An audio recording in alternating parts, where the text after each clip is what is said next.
Many years ago on the pages of WDWNT.com, we first posted speculation and some concept art that was never released to the public of what the overhaul of Future World would look like. And fast forward many years, we now know what that looks like. It looks like new neighborhoods, right? We have World Celebration, we have World Nature, we have World Discovery.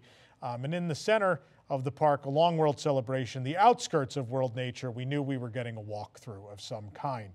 Back then, it simply said it was a journey of water. It was a path that led between the center of the park and the Seas Pavilion, out towards sort of between the land and seas, but more directly the Seas Pavilion.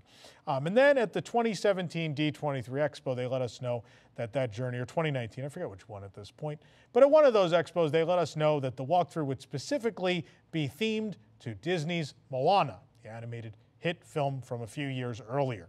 And there was some, as there is with any project that's announced that includes IP at EPCOT, there was a lot of controversy, there was a lot of head shaking, there was a lot of people not understanding why such a thing would be done. And that's kind of been the hallmark of this EPCOT expansion and reimagining, we should say, as we reach the end of it, right? So what has this expansion or reimagining been thus far? For the most part, the major parts were Harmonious, which is already gone and being replaced by another nighttime show. We have Remy's Ratatouille Adventure and the expansion of the France Pavilion. We have the replacement of the Universe of Energy with Guardians of the Galaxy Cosmic Rewind. We have all this stuff, Dreamer's Point and such in the center, the new Creation Shop, Connections Cafe and Eatery, all of those things. And then the Communicore area, which of course is not what was originally announced. There was supposed to be a very tall festival pavilion that was supposed to go in that space, and then essentially got reworked into something that will be the same shape as the buildings Disney demolished on that side of Innoventions in Communicore Hall and Communicore Plaza. But the last piece of this entire puzzle then is the Journey of Water inspired by Moana, which is a walk-through water play area for guests towards the center of what was Future World. And now I've been to a cast member preview, I've seen it, and I'm willing to say in my honest review, it is the best part of the entire EPCOT reimagining, and I'll explain why. As far as not to dwell on the IP thing so much, but what came to mind was how angry many of us were about parking lot signs, right? And I know some people in the community are like, yeah, it doesn't matter, blah, blah, blah, blah, blah. First of all, as I always remind people, let's remember that Walt Disney and the original Imagineers and everyone that worked on the parks originally, everything mattered. That's what made Disneyland different from everything else in the industry, was every detail mattered, right? And so they changed the parking lot signs and they changed the names and they just made them characters, Moana and Hey Hey and blah, blah, blah. That is low-hanging fruit. That is what amusement parks do, right? That is what an amusement park will do, is just go for the low-hanging fruit. Like, oh, these are characters that are in the park, and blah, then we don't care about the park's legacy. This is what's important now, right? And it's so easy to slap a Moana and a Hey Hey decal on a sign and make Moana parking Hey Hey parking. It's so easy to put a gift shop at the exit of something and be like, oh yeah, well, just throw all the Moana merchandise in it, which they're doing at the Seas now. The Seas has all the merchandise just thrown in the exit. That's the easy thing to do. That's the easy way out creatively. That is, and that's what you expect from the company, unfortunately, sometimes in these darker ages of its existence. But then you have this walkthrough, which is the opposite side of it, when creative people sit down and approach it and think, like, yes, okay, so EPCOT and Walt Disney World have ordered a product from us. They want a water walkthrough, and they want it to be, whether it's Bob Chapek's idea or whoever it is who fought for this in particular, they want it specifically to be themed to Moana, the IP. Now, how do we acknowledge the legacy of the park, live up to its vision, and include this IP simultaneously? And that's what they did. It's educational. It fulfilled everything on the order form, right? Everything that Walt Disney World asked them at Imagineering to produce for them, they did. But at the same time, they were true to what the park is. And it wasn't just, we designed a water play area, and now we're going to figure out how to just tie Moana into it, right? And that may have been what happened as far as the order. It may have been designed as something else, and then they were told put Moana into it. You'd never be able to tell, because I think they took such an interesting approach. They took such a thoughtful approach. in the way they designed it, where it did feel like that was what it was going to be all along. It doesn't feel like they shoved the IP in. It feels very naturally like Moana is here to tell as the framework of the way we're going to tell the story of the water cycle, which doesn't make it feel like, to a lifelong Epcot Center fan, like you're jamming it down my throat. It feels organic, and it feels thoughtful, and it feels like someone cared. And as a Disney fan, I want to feel like someone cared. I want it to feel authentic. I want it to feel genuine. You know, I want to feel that sincerity. It's a word we use a lot in these reviews. I want that sincerity from the creator to the people that are taking in the product. Okay, so it's a bold statement that I'm going to go with the water play area being the best part of this entire Epcot reimagining. That is not clickbait. That is not to grab your attention.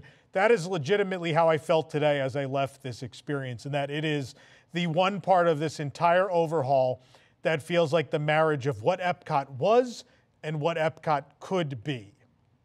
Right? So and I know some of you are already screaming at your computer, already leaving a very nasty comment down below about how much you love Guardians of the Galaxy Cosmic Rewind. Now let me say this.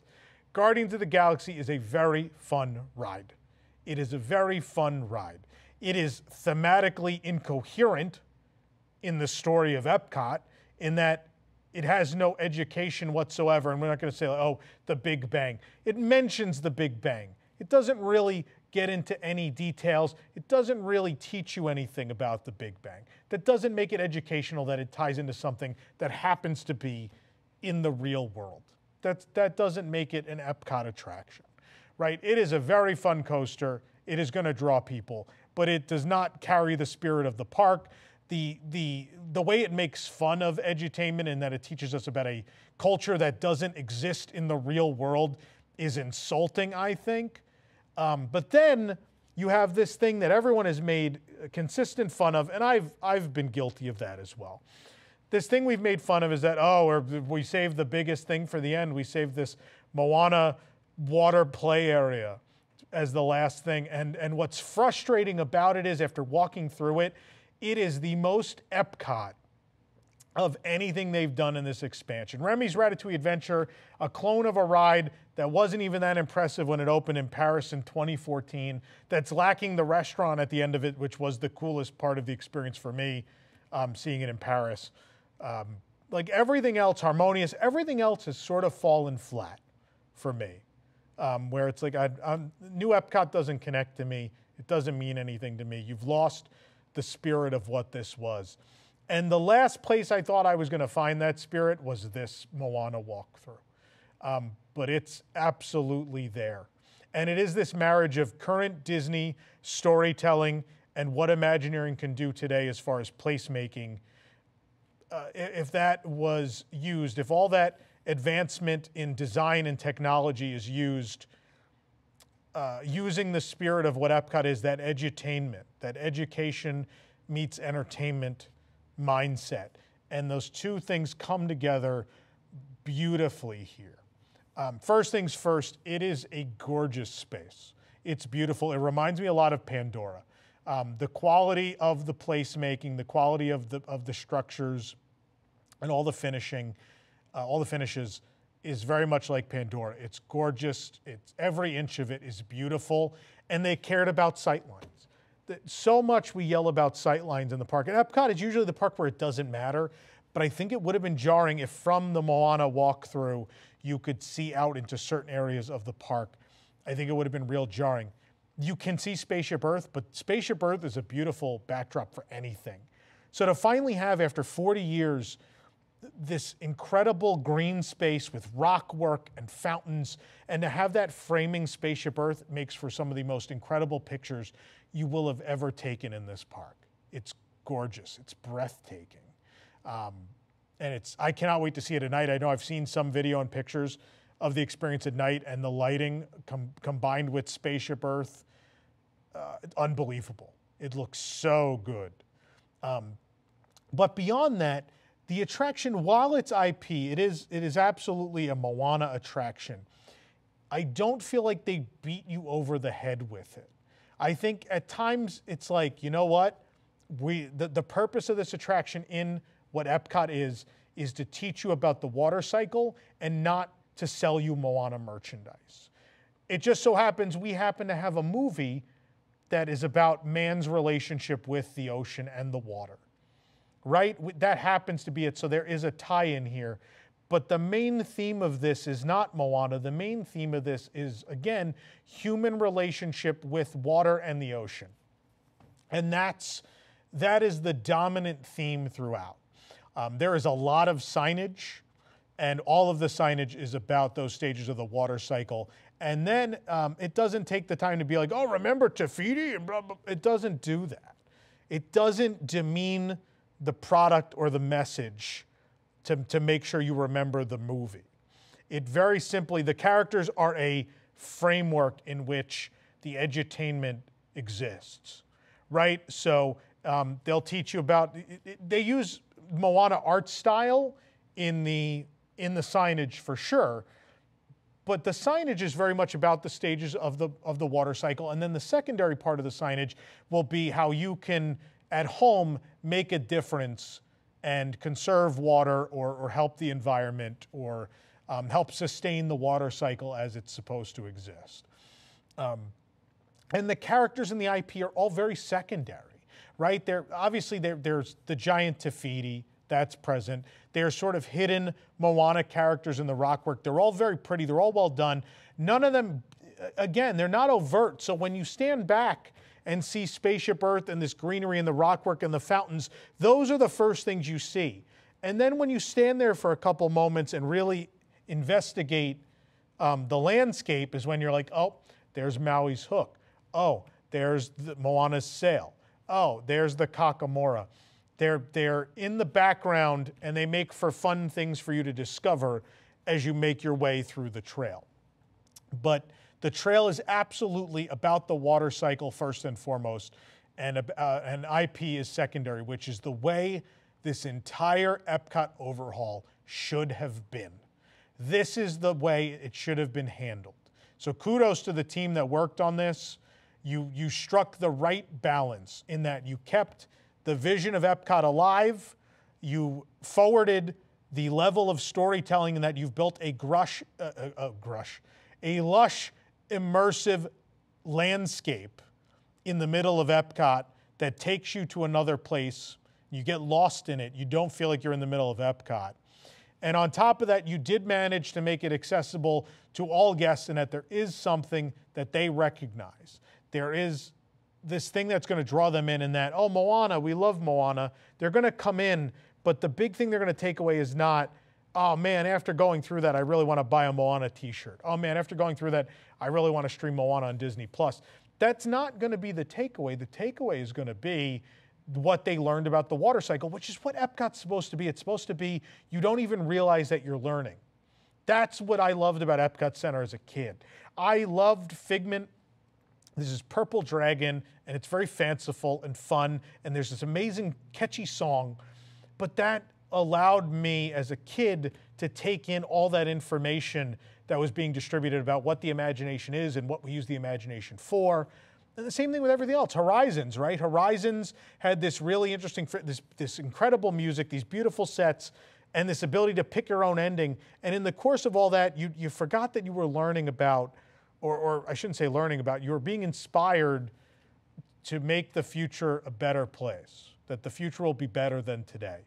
And that's what, and I remember old Spaceship Earth for that matter. It always wasn't a jib-jab video when I was a kid at the end of Spaceship Earth. It used to actually be this inspiring ending that's like, what will communication be next? Like, will we be able to talk to anyone, anywhere, anytime via video? And it very correctly, in many ways, anticipated what the future would be with cell phones and wireless internet technology. And that's what I loved about old Epcot. And I understand times change and things have to change. And Moana strikes the balance, and it does it really well. And it makes me really mad about everything else they did, because this team figured it out. And the question is, why couldn't the rest of them figure it out? Why couldn't you had a coaster as fun as Guardians, but found a better way to teach me while I'm in the line instead of it just being about you know, Marvel movies and buying Rocket and Groot merchandise, right? Same with Ratatouille. Why couldn't that be more immersive in learning about French cuisine than what it is, right? Instead, we opened a creperie, a very gray, plain creperie opened nearby. And it's, I don't know. None of that feels like EPCOT. Moana, very surprisingly, does. And to talk about the actual effects inside, there are some things that are going to be somewhat familiar. There's this one thing where there are water chords that you strum across and they create music. You may remember that used to be a thing in the interactive queue of Seven Dwarfs Mine Train. And it was great there. It's great here. And they thought about capacity really well. There's I think it was 6 stations, if not more, for that. And many of these interactive features, there are a number of stations so that it can handle a good capacity, which is great. There is a capacity problem I'm going to talk about at the end. I have one or two little negative things I want to talk about at the end. But that worked really well. For the stream, there's just a little part you walk through where the stream crosses the path and goes out into the river. It wasn't working when we were there, but there's a bubbling brook area as well that I assume will just, you know, when you go by, you can make it bubble or you can watch it bubble. There's a waterfall you walk through, which is, I think it's a great video opportunity for guests where you stand in front of it and the waterfall parts and you walk through. That was fun. There's tons and there's so many jumping fountains. There's so many jumping fountains. The other reason I think I fell in love with this was it is the spiritual successor to a thing from my childhood, which is the Imagination Pavilion jumping fountains, which are still there. But that was like the big thing of my childhood is people just stop for you know, people stand there for 20, 30, 40 minutes, just play with the fountains and watch them jump. And there's so much more of that. This is the spiritual successor. It's the modern interpretation of it. And there's more of it. And they're crisscrossing and they're at high elevations, they're low elevations where you can actually reach out and touch them as they shoot out. And design-wise, they did such a brilliant job of finding ways to move people around the space. So there is a part with the river where the water, you see the water flow, the water is flowing down the river, but then to accentuate that so that it reads more to guests, there is the fountains jumping down the river as well. There's a little part, the path just, it curves out a little bit towards the river, and it's a part where you could reach one of the fountains, and it's not, there's no signage for it, it's just very intuitive. The design is very intuitive, and as a guest it reads, you can figure out instantly, you're like, I can see the path juts out a little into this little semicircle, and I could just sense that I'm supposed to go stand here. That's great design. Great design is when you don't even need signage to point people in the right direction. So this was just mapped out so beautifully. And then there's a part where you create like big waves. There's a part where you stand on a spot and shoot water into the air. There is just a little splash pad, the Kakamora, shoot water out of the wall at that part in the ocean part at the end. I think people are going to spend so much time in here. And I want to spend so much time here just because it's so pretty. And honestly, like all this interactive stuff is just super fun. It's just real fun. And I think we lose sight of, I think the American audience so often loses sight of the fact everything doesn't need to be an e-ticket attraction and everything doesn't even need to be a ride. Disneyland Paris, great example. I love that park. It is the best castle park they've ever built. And part of it is some of the attractions are just these beautiful walkthroughs. And every land has one of them. There's the Nautilus walkthrough in Discoveryland. There's the castle walkthrough in Fantasyland. The Legends of the West walkthrough in Frontierland. The Aladdin walkthrough in Adventureland. And even Main Street, the two arcades, which are essentially museums. They're walk-through museum spaces. They're fantastic. They're gorgeous. You learn in them. And they're just wonderful spaces to spend time in. And they've built one of those here now, right? And this one is far more interactive, right? It plays to an American audience and a younger audience very well. There's a lot of interactivity and a lot going on, and that's great. This is a wonderful space to play in, and I think parents are gonna have a hell of a time getting their kids out of here. I think you're gonna have a hell of a time getting me out of here. It's just so fun, and it's laid out really well. In one respect, it's not, and we'll get there. But I was so enamored with everything. I just love the design and I love the interactive. The interactive stuff was super fun, and they did the best they can do, which is what I want to see from them every project. No matter what it is, if it's a water playground, if it's a Remy dark ride, if it's an e-ticket thrill, whatever it is, I believe this company has an obligation to its audience and to its legacy to deliver the highest quality product possible. And I think for a water play area and walkthrough, they delivered a product of the highest possible quality that outshines so much of the bigger, more expensive stuff they did in this expansion, which speaks volumes, I think. That I think we will look back at this Epcot reimagining mostly as a bust, for sure. But I think the Moana walkthrough is the one clear cut winner, other than the entrance. I'm happy what they did with the entrance, bring back the old fountain. That looks great. The only other thing I really love is this Moana area, this journey of water. Again, educational, beautiful, very fun, all wrapped into one. The background music loop is spectacular. It's all original, and it's playful renditions of the Moana score. But again, doesn't beat you over the head. It feels right, and like every bit of effort, every aspect of this was handled correctly.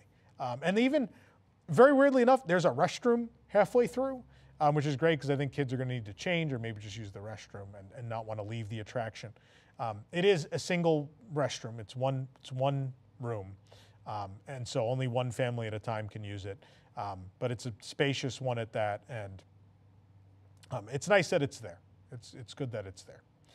Let's talk about the drawbacks, and the drawbacks are going to be operational. So many years ago, when we saw Journey of Water on that initial art, it looked like essentially was just it was a way to travel between the middle of the park and the seas and land area, and it looked like it was easy to traverse. And if you want to just get to where you're going, there's a clear-cut way to get there. And if you want to stop along the sides and interact with the water area, play areas, you could. That morphed a bit over time. So now there are cut-through paths. You can go around the edges of this experience, but it does have a formal entrance. It does have a formal exit, and it's going to have a queue, I think. I think there's going to be a wait to enter, especially the first few months, I think, for sure. If it's cold, maybe not, but I think people are going to want to see it.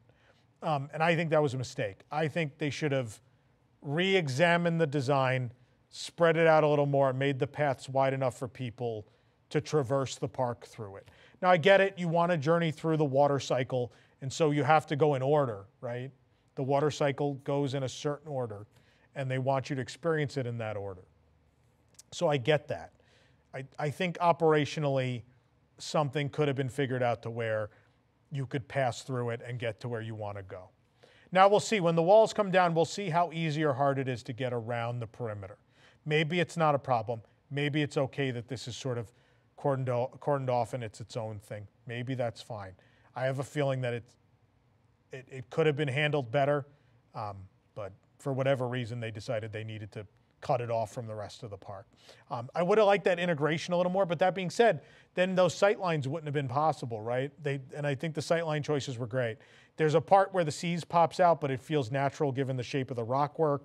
And the Spaceship Earth, everywhere you see Spaceship Earth from in here is gorgeous, absolutely gorgeous, and it's lush, and I love it. It's going to be, even if you just go in, and there is a dry path, by the way. You don't have to get wet. You will get very wet, by the way, if you go in the wet path. But there is a dry path if you do just want to walk through and see it and take photos. It's available to you, which again is very thoughtful and great. But I think design-wise they could have done something better there. So we'll see what happens, right? You know, these designers they can, you know, only predict so much, and we're going to see once it's actually open to the public and all this space is open how guests react and how they respond and how they traverse the park around it.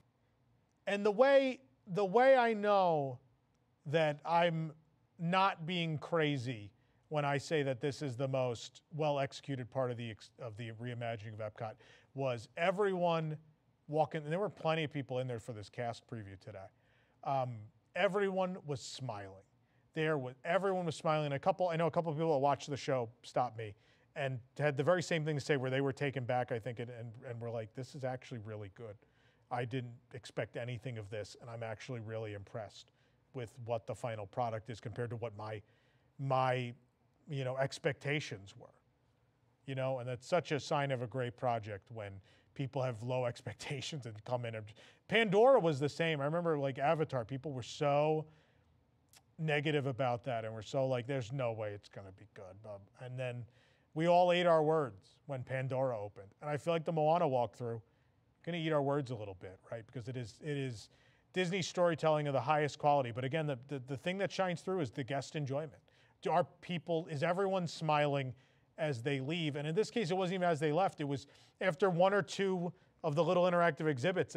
I never saw anyone not actively having a great time. That is very high praise.